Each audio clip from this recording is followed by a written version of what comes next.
प्यारे बच्चों, मैं हूं Sanjeev Jha, director SRC physics Kota.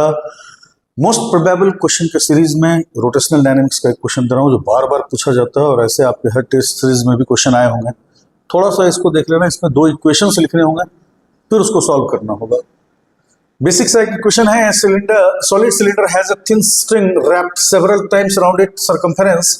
The string is fixed at one end and the cylinder is released. Find the downward acceleration of the cylinder and tension in the string. यही कोई cylinder है जिसमें ये rap किया हुआ है धागा, इसका एक एंड यहाँ बंधा हुआ है, इसको छोड़ दिया, ये अब रोटेट करता हुआ नीचे आएगा। यहाँ पर सबसे पहला काम, इसके सेंटर ऑफ मास पे जो फोर्सेस लग रहा होगा, एक mg का फोर्स नीचे लग रहा है, इस स्ट्रिंग में एक टेंशन होगा। अगर मान लें कि इसका centre of mass a acceleration से नीचे आ रहा है, यहाँ पर पहला इक्वेशन प्लेन डायनेमिक्स से क्या लिखेंगे, mg minus t is equal to ma, पहला इक्वेशन हो गया। अब आ जाओ रोटेशनल डायनेमिक्स का इक्वेशन लिखते हैं। ये फोर्स सेंटर ऑफ मास से पास कर रहा है, इस एक्सिस के अबाउट इसका कोई टॉर्क नहीं होगा, टॉर्क सिर्फ टेंशन का होगा। यहां से परपेंडिकुलर दूरी ये इसका रेडियस के बराबर r होगा। तो हम लोग फंडामेंटल इक्वेशन लिखते थे रोटेशनल डायनेमिक्स का, I into alpha is equal to total torque, torque कितना हो जाएगा t इंटू r। ये टाइटली रैप्ड वाले केस में कभी भी स्लिपिंग नहीं होती, उसमें प्योर रोलिंग आप इमेजिन कर सकते हैं। प्योर रोलिंग के केस में अल्फा बराबर a बाई आर होगा, तो I this is moment of inertia into a by R is equal to T are.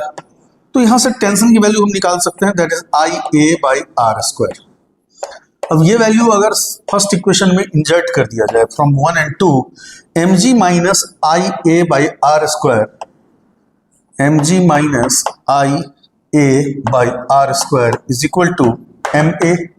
अब a वाले टर्म को एक साथ रखो, ma कॉमन ले लिया, ब्रैकेट में आएगा 1 प्लस I के लिए हम लोग mk स्क्वायर लिखते हैं, m बाहर निकाल दिया, ये बचेगा k square by R square is equal to mg।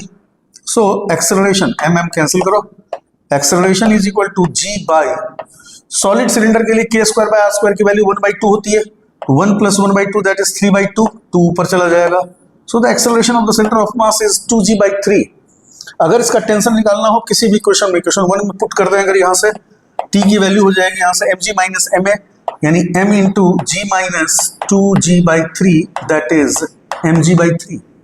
ये बहुत ही आसानी से आप क्वेश्चन सॉल्व कर सकते थे, इसमें डरना या घबराना नहीं है। ऐसे क्वेश्चंस के लिए बने रहे हमारे चैनल के साथ, और हाँ, मेरा यूट्यूब चैनल सब्सक्राइब करना नहीं भूलें। थैंक्स।